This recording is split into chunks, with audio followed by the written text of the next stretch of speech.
투표 종료 시간까지 약 20여 분 정도 남았습니다. 이번 선거는 코로나19 확진자와 자가격리자들을 위한 별도 투표 시간을 마련했기 때문에 잠시 뒤인 오후 7시 30분까지 투표가 진행이 됩니다. 관련된 내용을 정치부 구하림 기자와 함께 이야기 나눠보겠습니다. 어서 오십시오. 안녕하세요. 네, 먼저 투표율 상황이 궁금한데 전국 투표율이 현재 어떻게 나오고 있나요? 네, 우선 전국 투표율 지금까지 집계된 상황 알아보겠습니다. 지금까지 집계된 전국 투표율 75.7% 기록하고 있습니다. 지난번 대선 전국 투표율이 77% 정도였는데요. 네. 이에는 조금 미치지 못하는 수치이긴 합니다만 시간이 아직 조금 더 남았기 때문에 더 오르지 않을까 이런 관측이 나오고 있습니다.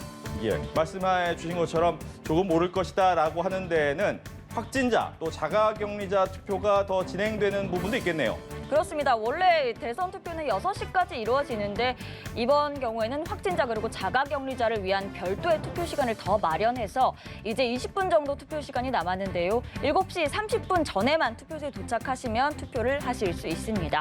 네. 이제 다음으로는 투표율이 가장 높은 지역과 가장 낮은 지역을 좀 살펴볼 텐데 광주와 전라 지역이 가장 높네요. 그렇습니다. 현재까지 투표율 가장 높은 지역 광주 전라 지역이 80.1%를 기록하고 있습니다. 아무래도 이 진보 진영이 유리할 수밖에 없는 지역이기 때문에 이 호남 투표율이 이렇게 높은 수치를 기록하고 있는 게 선거 결과에도 적지 않은 영향을 미칠 것 같습니다. 네. 이제 가장 높은 지역을 봤는데 가장 낮은 지역 같은 경우에 약 10%포인트 정도가 차이가 납니다. 제주도네요. 네, 제주 투표율 현재까지 70.4%를 기록하고 있습니다. 사실 유권자 수는 그렇게 많지 않은 지역이거든요. 50만 명이 조금 넘은 지역인데 숫자가 적긴 하지만 양강 후보 모두 한 표라도 아까운 상황인 만큼 선거 직전에 제주를 나란히 방문하기도 했습니다. 현재까지 70.4% 기록하고 있습니다. 예. 이제 다른 지역 투표율도 좀 살펴봐야 될 텐데 먼저 궁금한 지역은 바로 서울입니다. 서울 투표율도 한번 볼까요? 그렇습니다. 이번 대선 최대 격전지로 꼽히는 서울 투표율은 현재까지 76.4% 기록하고 있습니다. 아무래도 이번 대선에서는 부동산 표심이 큰 영향을 미칠 것이라는 관측이 많았는데요. 그만큼 새 대선 후보 모두 마지막 유세를 서울에서 마지막 유세를 했거든요. 그만큼 어떤 결과가 나올지도 관심이 집중되는 지역 중에 한 곳입니다. 네. 서울을 살펴봤고 그다음으로 또 인구가 많은 곳이죠. 인천과 경기 지역 74.8%를 보이고 있습니다. 그렇습니다. 인천, 경기 지역 전국에서 유권자 수가 가장 많은 지역입니다. 통상적으로는 진보 진영에 유리한 지역이기도 하지만 최근 들어서 부동산 정책에 또 민감한 지역 아니겠습니까? 네. 그래서 또 판세가 주목되는 곳인데요. 74.8% 기록하고 있습니다. 예. 다음 지역으로 넘어가 보겠습니다. 대전, 세종, 충청 지역입니다. 네, 대전, 세종, 충청 현재까지 74.2% 기록하고 있습니다. 충청의 선택이 곧 전국 민심과도 같다. 대선의 바로미터다라는 지역인데요. 그만큼 부동층도 많고 또 어떤 결정을 했을지 굉장히 관심이 집중되는 곳인데 74.2% 현재까지 기록하고 있습니다. 네. 다음 지역은 바로 부산과 울산, 경남, 부울경 지역입니다. 최고인 광주, 전라 80.1%에 미치지 못하고 있네요. 그렇습니다. 지금까지 부산, 울산, 경남 74.4% 기록했습니다. 말씀하신 것처럼 광주, 전라에 비해서는 뒤처지는 투표율을 보이고 있는데요. 통상적으로는 보수 진영에 유리한 지역이지만 또 문재인 대통령, 또 고 노무현 전 대통령 고향이 정치적인 고향이 부산이지 않습니까? 그만큼 또 판세를 가늠하기 어려운 지역 중 한 곳인데 74.4% 기록하고 있습니다. 네. 다음으로는 대구, 경북, TK 지역이라고 하죠. 77.4%를 보이고 있습니다. 네, 대구, 경북 현재까지 투표율은 77.4%입니다. 광주, 전라와 사실 반대되는 지역입니다. 이 보수의 심장이라고 불리우는 지역인 대구, 그리고 또 이제 전통적으로 보수세가 강한 지역인데 마찬가지로 높은 투표율을 보이고 있어서 선거 결과에도 영향을 미칠 수밖에 없을 것 같습니다. 네. 끝으로 볼 지역은 강원 지역입니다. 74.4%를 보이고 있습니다. 네, 강원 지역 통상적으로 마찬가지로 접경지이기 때문에 보수 진영에게 유리하지 않을까 이런 관측이 있지만 또 최근 들어서 판세가 변하고 있어서 어떤 결과가 나올지 주목되는데요. 74.4% 기록했습니다. 네. 지금까지 이렇게 전국 투표율 상황을 전해드렸습니다. 이번 대선 사전 투표율이 역대 최고치인 36.93%를 기록했는데 최종 투표율 집계가 끝나는 대로 다시 한번 정리해서 전해드리도록 하겠습니다. 다음으로 궁금한 것이 이제 투표가 끝나면 지상파 방송사들 출구조사 결과가 나오게 되는데 과연 이 출구조사 얼만큼 정확합니까? 라고 물어보는 분이 굉장히 많더라고요. 구하림 기자가 좀 정리를 했죠? 네, 얼마큼 정확할까? 즉답은 어렵지만 직전 대선 결과를 보면서 정확한지 아닌지 살펴보겠습니다. 우선 2017년 대선 출구조사 결과 보시죠. 더불어민주당 문재인 당시 후보 그리고 자유한국당 홍준표, 국민의당 안철수 후보 순으로 이렇게 출구조사 결과가 나왔습니다.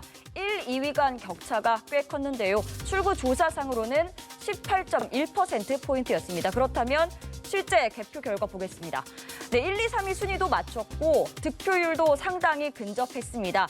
다만 출구조사보다 1, 2위 간 격차가 조금 줄어들어서 최종 격차는 17%포인트였거든요. 그래도 이 정도면 상당히 정확하다고 볼 수 있을 것 같습니다. 그렇군요.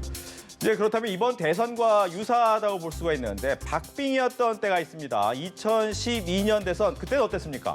네, 2012년 18대 대선 당시 박근혜 새누리당 후보와 문재인 민주통합당 후보 정말 치열한 레이스를 폈습니다. 출구조사 결과가 이렇게 나왔습니다. 단 1.2%포인트 차이로 승패가 갈렸습니다. 그래서 과연 이 출구조사 결과가 정확할까? 개표를 해보면 뒤집어지는 것 아니냐 이런 관측도 당연히 나왔거든요. 실제 개표 결과 어땠을까요? 네, 역시 승패는 바뀌지 않았습니다. 다만 실제 개표한 결과 박근혜 후보 실제 득표율은 더 올랐고 문재인 후보 득표율은 떨어져서 개표를 해보니 격차는 3.5%포인트로 더 벌어졌습니다. 이렇게 미세한 차이가 있었지만 결과적으로는 승패는 맞췄습니다. 그렇군요. 일단 직전 대선 두 번은 다 맞았는데 그렇다면 이번 대선 같은 경우에는 확진자 때문에 사전 투표에서도 투표에 좀 변화가 있었던 것 같고 이런 변수가 좀 있어 보여요. 네, 지금 오후 6시부터 7시 30분까지 아직도 확진자와 자가 격리자 투표가 이뤄지고 있지 않습니까?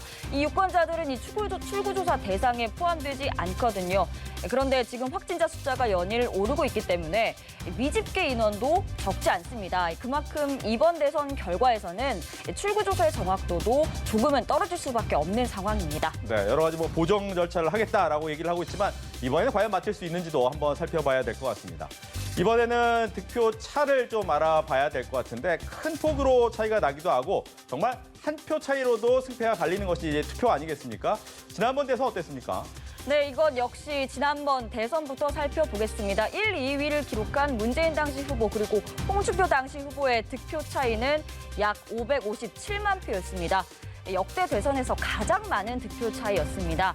당시에 국민의당 안철수 후보 그리고 정의당 심상정 후보까지 완주를 해서 다자 구도를 이루기는 했지만 문재인 당시 후보의 지지세가 워낙 강했던 만큼 역대 대선에서 가장 큰 득표 차이를 보였습니다. 네. 지난 대선이 최다 득표자였다. 하나만 더 볼까요? 2012년 대선 상황은 좀 달라졌을 것 같아요. 왜냐하면 표 차이도 적을 만큼 박빙이었는데 과연 어느 정도 표 차이였습니까? 네, 그렇습니다. 박빙이었던 18대 대선 득표 차이 보시겠습니다.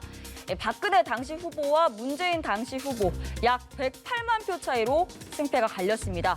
앞서 말씀드린 557만 표에 비하면 굉장히 적은 숫자입니다. 역대 대선 최소 득표차였던 15대 39만 표에 비하면 그래도 표 차이가 나긴 했지만 선거인 중에 3.5%가 승패를 가른 셈이거든요. 이야기 쉽게 설명드리면 서울 노원구 인구가 51만, 또 강서구 인구가 57만 명인데요. 두 자치구 인구 수를 합친 108만 표로 대통령이 되느냐 안 되느냐가 갈렸던 셈입니다. 그렇군요. 이번에도 박빙이기 때문에 어느 정도 표차가 나는지도 좀 살펴봐야 될 것 같습니다. 다음은 이제 이번 대선 상황을 좀 더 살펴봐야 될 것 같은데 당선인 같은 경우에는 과연 몇 시쯤 결정이 됩니까? 라는 질문도 많이 받습니다. 지난번에 몇 시였습니까? 네, 이것도 지난번 대선 먼저 살펴보겠습니다. 문재인 당시 후보 승리 연설은 자정이 다 된 시각이었죠. 저녁 11시 50분쯤 서울 광화문 광장에서 했습니다. 투표 종료 이후에는 4시간이 걸렸습니다. 당시 박근혜 전 대통령 탄핵에 따른 거리 선거여서 투표가 통상보다 2시간 연장돼서 시행이 됐는데요. 그래서 승리 연설도 조금 더 오래 걸리지 않을까 싶기도 했지만 말씀드린 대로 득표율이 높았던 만큼의 투표 종료 4시간 만에 국민들 앞에서 승리 연설을 했었습니다. 네, 8시에 마감이 되고 12시 다 돼서 광화문 광장에서 환호를 받으면서 연설했던 모습이 기억이 납니다. 하나만 더 살펴볼까요? 2012년 대선은 좀 더 오래 걸렸을 것 같은데 맞나요? 네, 2012년 18대 대선 보시겠습니다. 당시에도 승리 연설은 자정이 다 돼서 이뤄졌습니다. 박근혜 당시 후보 자정이 다 된 시각에 서울 광화문 광장에서 마찬가지로 승리 연설했습니다. 이때는 시간이 조금 더 걸렸는데요. 6시간이 걸렸습니다. 출구조사 결과가 1%포인트밖에 차이가 안 났기 때문에 실제 결과는 어떨지 정말 손에 땀을 쥐게 하는 6시간이었는데요. 약 70% 정도 개표가 되고 나서야 당선 확실시라는 뉴스가 나왔고 이때 박근혜 후보가 당시 후보가 결과에 승복한다고 승리 연설을 했습니다. 네. 이 당시에 6시간이 걸렸다. 그럼 박빙이었다. 이런 걸 살펴보면 이번 대선 같은 경우에는 7시 반에 투표가 종료가 되니까 약 6시간이 지나면 새벽 1시 정도는 돼야 당선인이 확정된다라는 생각이 나오겠죠. 예상보다 일찍 결과가 나올 수도 있고 좀 더 늦어질 수도 있기 때문에 개표 상황 끝까지 연합뉴스 TV와 함께 지켜보시면 좋을 것 같습니다.